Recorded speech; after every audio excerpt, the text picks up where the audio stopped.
If you've been around dogs for a while, or if you're brand new, you may have heard people say, all dogs can't be trained the same way, that different dogs need different methods.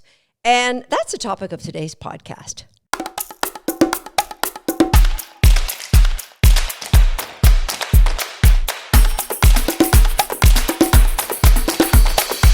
Hi, I'm Susan Garrett. Welcome to Shaped by Dog, and welcome to podcast episode number 193, which means in 7 podcasts, we are going to be at podcast number 200. I bet you're great at math, and I bet you figured that one out before I even said 200. We're going to have a big event to celebrate our 200th episode, and I'm going to do a live event. There's going to be jugglers. Okay, maybe I'll juggle. And for sure, we're going to have some great giveaways from some of our sponsors. So stay tuned. You won't want to miss this event happening when we hit podcast episode number 200. Okay, let's talk about why people might think that different dogs need different methods of dog training. And you will often hear people say that you can't train all dogs the same.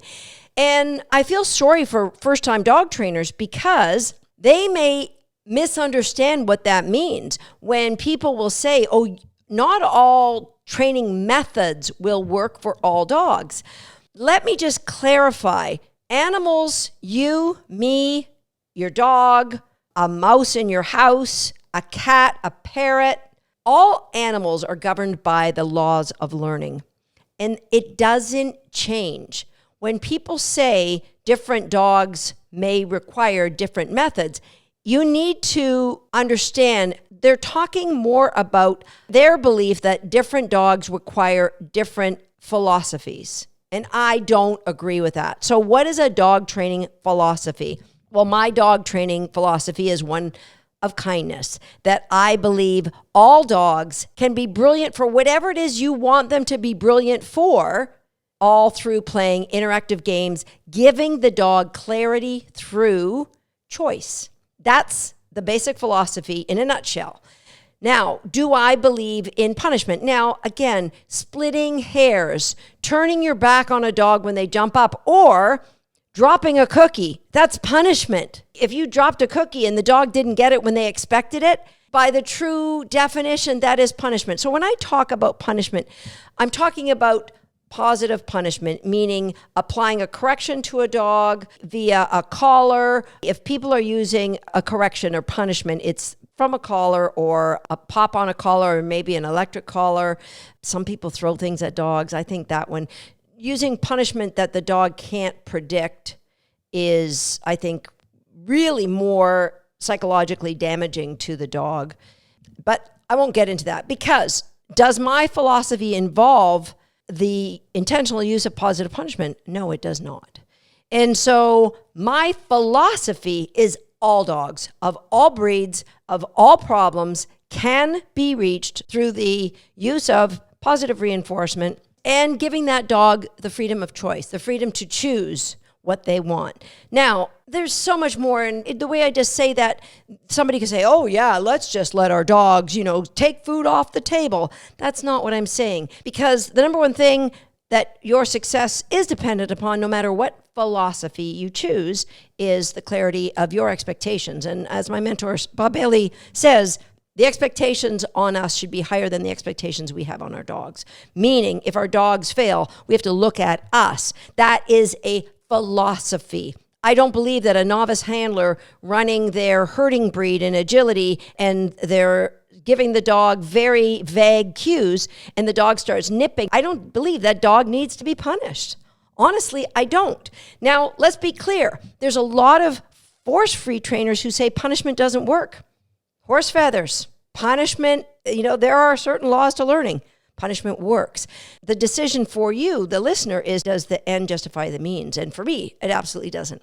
So when people say different dogs need different methods, I don't believe that different dogs need different philosophies. Do different dogs need different techniques? If you're saying by methods, approaches, techniques, 100% yes. Different dogs need different approaches. And potentially the approach might need to be changed based on the limitations of the handler. But different dogs, even within the breed, I've often mentioned the difference in my border collies that are all related. So swagger and momentum, pretty similar in how I train them, but my young puppy, I had to train with a different approach. Why? Because if you go to podcast episode number 189, where I talk about the 7 things that influence behavior, my training is one of them, but I had to spend a lot of time working on those other things. And my training approach had to be slightly different in that with swagger, for example, there would be a lot of calming games. My training would be done with less verbal enthusiasm from me versus who generally is a much lower drive dog. She needs a lot more jacking up, a lot more excitement, much more quick, short sessions, and a longer time in between training she used to just fall into the deepest sleep after a training session, where Swagger would be running around the house with his toy, very stimulated, saying, when we can do that again. So dogs need different approaches based on who they are, but they don't need different philosophies from you. It's super important because we're all governed by the laws of learning, the laws of effect. Reinforcement does build behavior. That's a law of effect. That associations happen with dogs either operantly, through them voluntarily doing something, getting a consequence they like, and seeking to repeat that operant behavior, or classically, through involuntarily doing something and it having a response that conditions a behavior in the dog. So there are laws. It's not going to change. So I want to share this with you because if somebody says to you that the laws of dog training are that the dog must be subservient, that you must be a pack leader, that the dog must respect you, those aren't laws. Those are somebody else's guidelines based on their philosophy. And that's okay. You can have your own guidelines. But the truth is, for a lot of people, they're drawn to the way I train because of their moral compass and the kind of relationship they want with their dog. And even if they were at a trainer that said, you must be dominant, and when your dog challenges you, you must alpha roll them, they wouldn't be successful with that because innately they're drawn to this, not that. And so the method you choose really is a philosophy based on who you are and the kind of relationship you want with your dog. And the truth is, dog training stayed at a pretty, what I would call, and this is a judgment, a dark place for probably 100 years, where dogs were treated like animals, like they didn't have a soul and they didn't have the right to an opinion, and they sure as heck weren't ever given a choice, often trained just by avoiding the pain of punishment. That was their reinforcement, was if you do things the way I tell you, you won't be punished. Now, there was a very, very slow evolution, but even when I became a professional dog trainer in the late 80s, it was still unheard of to do some of the things that I decided I wanted to try, and particularly in dog sports. And I competed in the sport of dog obedience and fly ball and dog agility. And when I would say, I want to do this little game, people would say, you're going to ruin your dog. Or they would say, that might work for Susan Garrett because she's such a good dog trainer, but that won't work for anybody else. Well, the things that people were saying would only work for Susan Garrett now are just a recognized common approach to training something like weave poles or a seesaw. So there has been an exponential rate of growth in dog training since that time, since the late 80s, 30 plus years ago.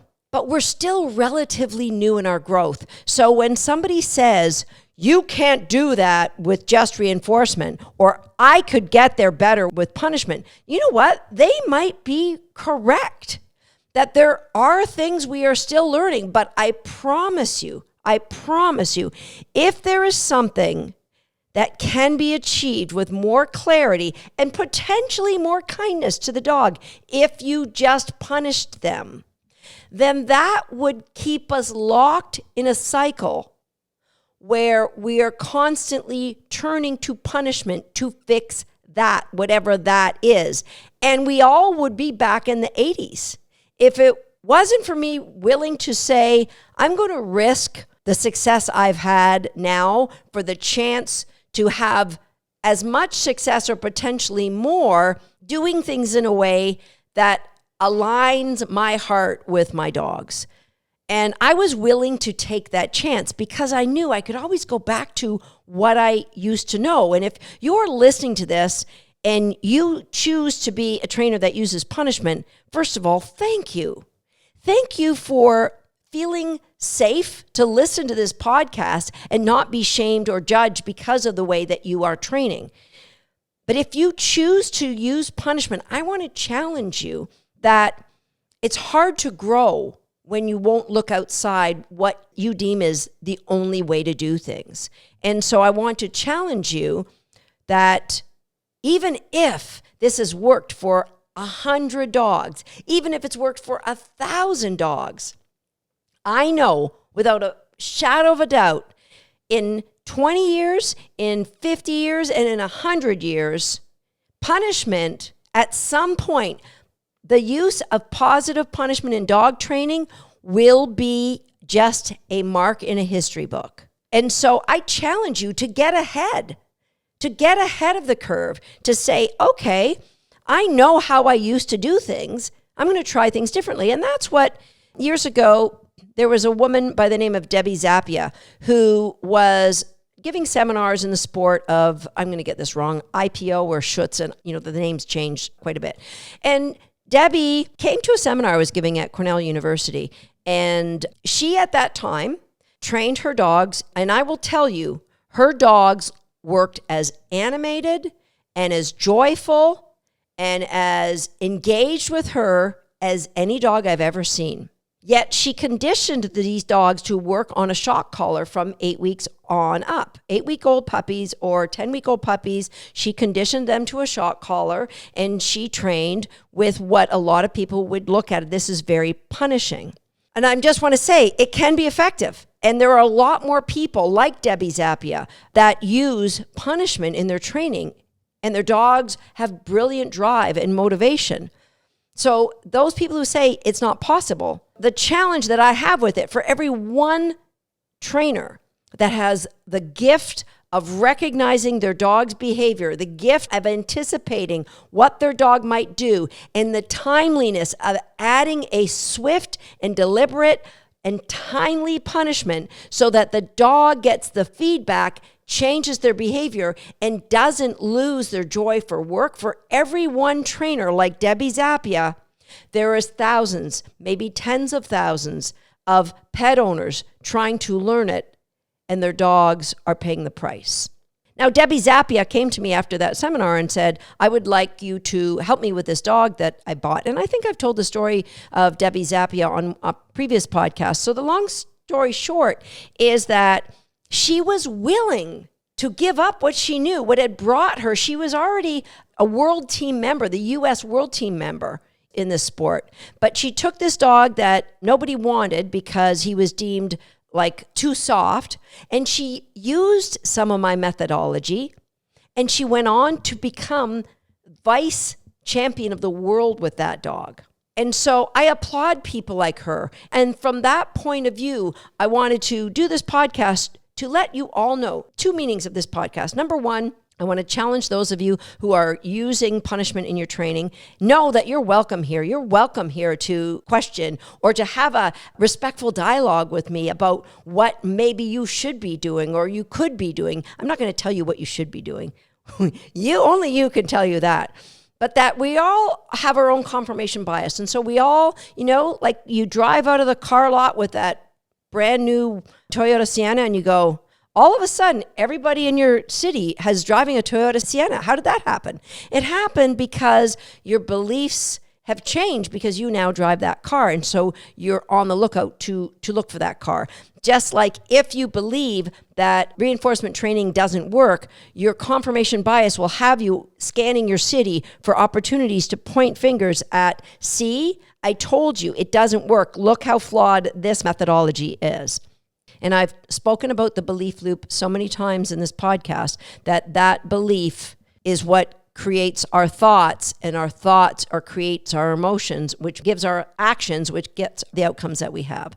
And so to change that belief loop, you have to challenge your beliefs, which I'm asking you to do. And I will tell you, I challenge my own all the time. And that's why I'm constantly curious as to what else we can do better as reinforcement-based dog trainers. So that's number one reason why I wanted to do this podcast. And the second reason was I want those of you who are out there that are hearing people saying that not all dogs can be trained with the same method.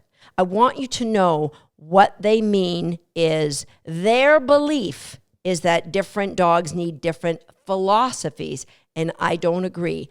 Different dogs need different techniques, possibly within that philosophy. So that I'll use the technique of amping a dog up or a technique of calming a dog down. I'll use a technique of using more food with one dog, and I'll use a technique of using more toys with the other. But the philosophy stays the same, that it's reinforcement-based, it's game-based, and it's giving the dog the freedom to choose to be correct. But it's up to me, the expectations on me to manipulate the environment so the desired behavior is the obvious one for the dog. I hope this makes sense. I hope this isn't just random rambling.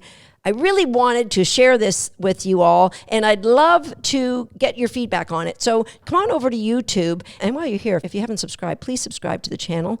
You subscribing to the channel is what's going to get this podcast episode shared to a lot of other trainers, ideally trainers that don't agree with my philosophy, so we can have a dialogue. So leave me a comment. Let me know what you think of it. And also, stay tuned. Episode number 200 is on the way. I'll see you next time right here on Shaped by Dog.